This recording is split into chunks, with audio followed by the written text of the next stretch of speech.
Puss. Hello.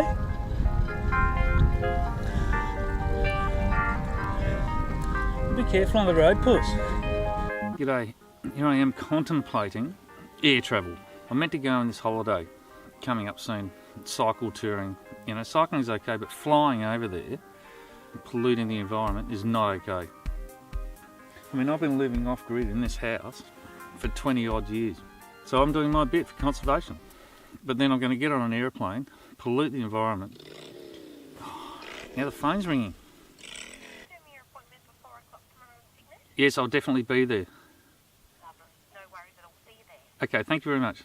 Now, I just did a little bit of research on the effects of air travel on the environment, and it's astounding. I mean, if you're even slightly conservationist, you wouldn't travel like that. It's such a bad thing for the environment, and it's getting worse. They're expanding the airports, they're building more planes, they're increasing the frequency of flights. The environmental degradation is huge from aeroplanes. And people say, oh, well, we need tourism and everything because, you know, that creates money and everything, but you can't have a tourist industry on a dead planet. They reckon that the revenue increase from aeroplanes is something around about the 6% per annum. That's good. I mean, you put your money in the bank and try and get 6%. That's why the business people are doing it, because they just build more planes, get more people, build bigger airports, whack them through, get them out there, tourists, and clog the whole place up with tourism. Capitalists can give a fuck about anything. They just want more money until you can't do it anymore or they get shut down. We shouldn't be flying overseas. We should be staying where we are, trying to do the best we can for the environment where we live. We should not be flying. But anyway, people fly. And unfortunately, I've got to fly next week with my wife. So all this fucking shit that I'm talking about is to naught. I mean, I don't fly often. I might fly once every couple of years or something. But that's not the point. I shouldn't be doing it at all. I should be staying at home and trying to make the world a better place.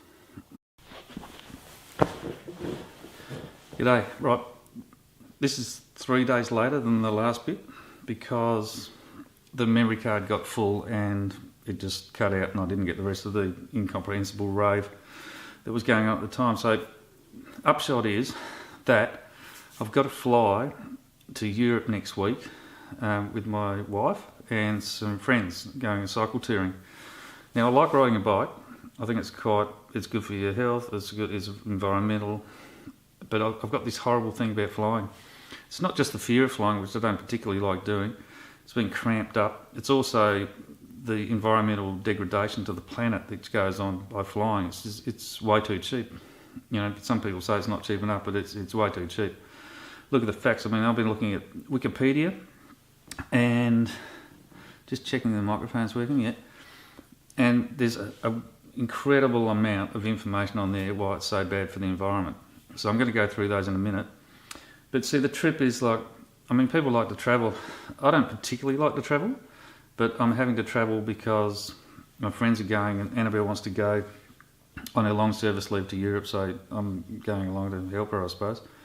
But and also Kenny will need someone to talk to, and you know, it'll be a good drinking buddy, I should imagine. He can't talk while he's drinking, so it should be right. I mean, I love listening to Kenny; he's fantastic. So we're going to get plenty of that. We're going to get plenty of Kenny, and I'll try and vlog it and everything and put it up.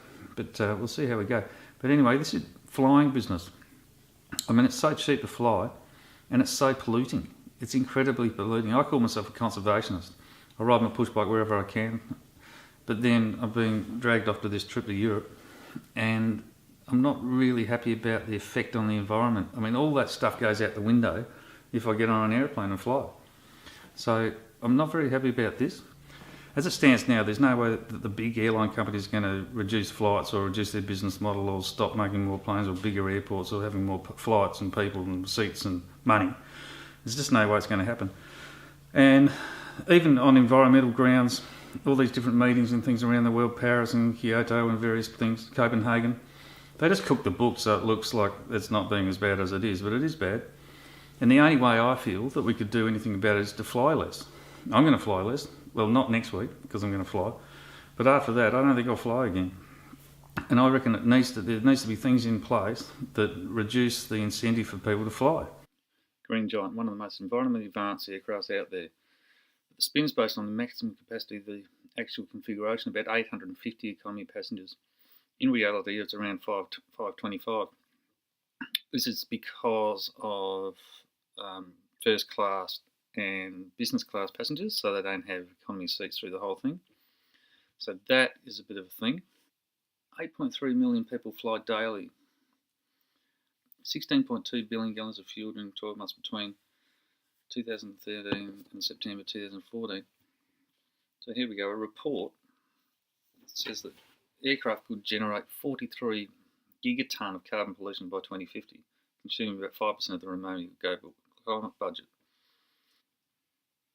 Efforts to bring aviation emissions under effective global control have so far largely failed, despite there being a number of technological and operational improvements. Continual increases in travel.